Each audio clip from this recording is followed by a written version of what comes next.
Hello, Amazon sellers. I'm here with Chris McCabe, and we are going to talk to you today about escalations Right. because this is something that sellers are having to do more and more often. And you're Liam McHugh. Oh, yes, and I'm Liam McCabe. Yes.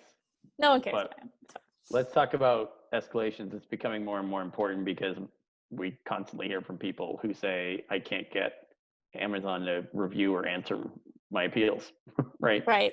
Or they just So, keep going back asking me for stuff I already sent them, or right. asking me for totally unrelated information. Yeah. Copy and paste, generic.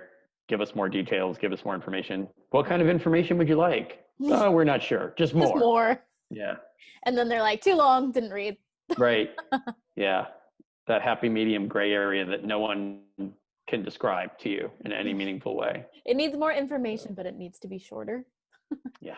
Although, in fairness, that is a real thing. If there's a lot of extraneous information in there, then Yeah. it does need to be shorter with more information.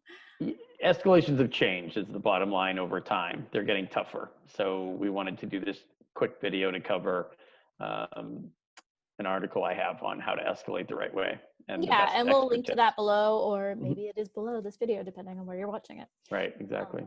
So we're just going to quickly run through our top 5 tips for escalating. Tip number 1 is, if you're going to escalate, you need to have an airtight POA to go with your escalation. Right, plan of action. So typically the policy and performance teams are asking for a POA or a plan of action when you have to appeal for reinstatement, when your account or your ASIN is suspended. Now, how many people ask us on a regular basis, I got denied, should I escalate? I haven't heard back, should I escalate? When can we email Jeff? When can we email Jeff? I mean, there's all these uses of the term escalate or escalation, but they rarely begin the conversation with us talking about, I have a really good POA, can I escalate it somewhere else? I have a bulletproof, fireproof appeal that I've gone through several revisions on, and maybe even talk to account health services about how to escalate. How to compose the POA, and then they want to escalate it. No. Yeah, and we've had, we got quite a lot of clients who have already tried to appeal before hiring us. Yeah. And I don't think I've worked on a single case where we've escalated right away. I think in every instance, we still rewrote their plan of action. Right. Submitted it at least one more time so that we knew that, like having reviewed their previous plans of action. Right. But you need to make sure that there is no reason for them to be denying your plan of action before you escalate. It doesn't matter how many plan of actions have gone in at that point.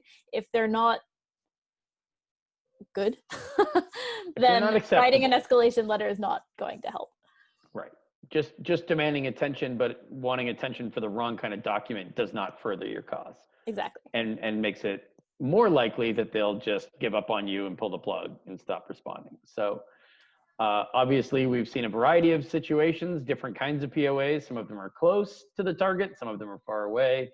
But we usually do see that the POA needs at least a little bit of work before they can escalate it. That's the bottom line. And that leads us to our second tip, which is emailing Jeff is not what it used to be. So don't expect miracles. Yeah. It's not necessarily going to a seasoned, trained veteran. I mean, in the old days, we had to be certified to handle Jeff escalations, or especially if Jeff himself had added the question mark to the escalation because it looked like something was amiss and he wanted to know whether that was properly handled. Those days are well behind us. They seem to have run-of-the-mill, not necessarily experienced investigators handling escalations to Jeff that are handled by executive seller relations. So you still get to the executive seller relations team perhaps, but it might be just as quickly reviewed, some annotations dashed off into your account, and a quick general denial sent to you. So and I think that also goes back to what we were just saying about not escalating too early. I think previously you could occasionally get away with jumping the gun and escalating to Jeff right away and somebody would fix the issue. I mean, we certainly heard a lot of anecdotal stories about, oh, I just emailed Jeff and it was fixed. Tons. That's not the case anymore. If they look at your escalation and see that you haven't gone through any of the proper channels before writing to them, they're not going to bother helping. Yeah, well, and we've also seen people who haven't escalated prematurely but did not get a good enough review from executive seller relations. And that's what concerns me, is the escalations landscape is changing under our feet, and people are using old habits, and things from 2-3 years ago don't get the kinds of positive results that they used to. So. Right. And so then third tip is you need to make it very clear what you're asking them for. And you also need to make it very clear that you have gone through all of the proper channels and there has been a failure on their end that has led to you not getting the proper response, or not getting a response at all, depending on. For sure. Even if it means putting together a bulleted list of, this is when I wrote to Seller Performance. I got a strange response from the notice team. This is not even an IP claim or notice issue. We don't know why that happened. We got an email from PQ or product quality Qs or investigators. Things are mistransferred all the time. Things are missed. Contacts are resolved, and sometimes no annotations even would appear on your account, and no response was sent. So there's a variety of ways you might contact them, but document all of that in a quick bulleted list, dates and times. We got the same generic answers from all 3 email queues, things like that. If you've written to Jeff and haven't heard back, that's worth noting in that bulleted list as well. Or if you wrote and got another standard copy and paste message that you could have gotten from any seller performance investigator. Yeah, and that's sort of the key thing about an escalation letter. It's not the same as the appeal. Yeah. You know, the escalation letter it's giving them the reason why they should look at your appeal again. And that reason needs to be some failing on their end. So you need to lay that out for them. This is exactly what has gone wrong in this appeal process, and this is why you should read my appeal again and consider reinstatement. And not going on for pages and pages. Not just complaining about how stupid the process is. Right. We're not saying going on for pages and pages complaining about things. Press them to review it properly, yes, by all means, and give them some facts and some data points that indicate they haven't reviewed it properly. But don't just take your POA and write one sentence at the top either and go to the other extreme that says, hey, Jeff, we need you to look at this. Right. Or if you're writing to, Dharmesh or some other manager and you say, we need somebody manager level to look at this, give some reasons. Don't just make the request and right. It's not just, I didn't like the answer, therefore I want a manager to look at this. It looks like it was improperly handled because, give a bulleted list. Which is actually a very good lead into our next tip, which is have your best writer or communicator put together your escalation. This is not somewhere where you can afford to quickly scribble something down and send it off. Yeah. Your escalation is really, you're heading towards the last ditch effort at that point. So you want to make sure that what you're sending in is the best that it can possibly be. And by that, I mean, it is 100% on point. You're not providing any extraneous information that has nothing to do with anything, and something that is credible and gives them a reason to look and review your case again. Yeah. I've seen, I think, an alarming increase in people who tell me, oh, we already escalated it. Oh, we already wrote to Jeff. We already did several things, without understanding that that might be the last reasonable review that they get from an investigator of any team. And they're doing it out of desperation. It needs to be extremely well written. Yeah. I mean, we understand, Leah and I talk to people every day. We understand the desperation.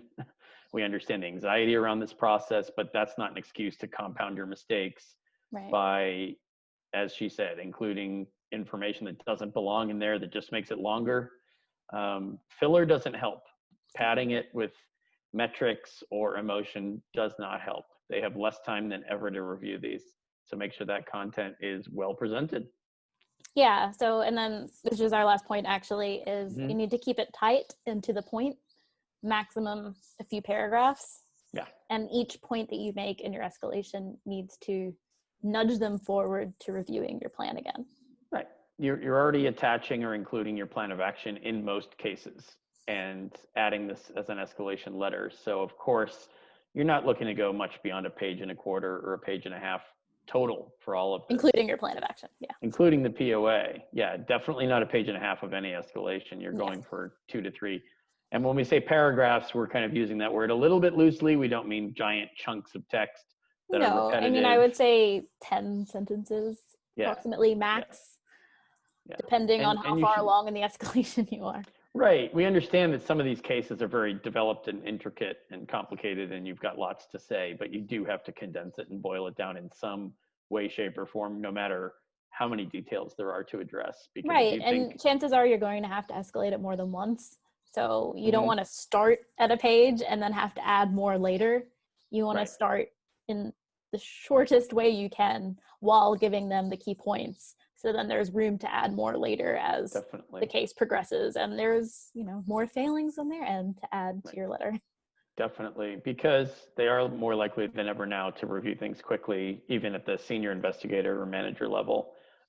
You only get one or two good chances to get the escalation right, so don't waste them. Yeah. So any questions, you guys know where to find us, ecommercechris.com. And like I said, depending on where you're watching this video, the article is either below the video or there is a link to the article with this video. So please check it out before you send an escalation that's not going to get you anywhere. Any questions, let us know. Stay safe. Thanks, Chris. Bye. Bye.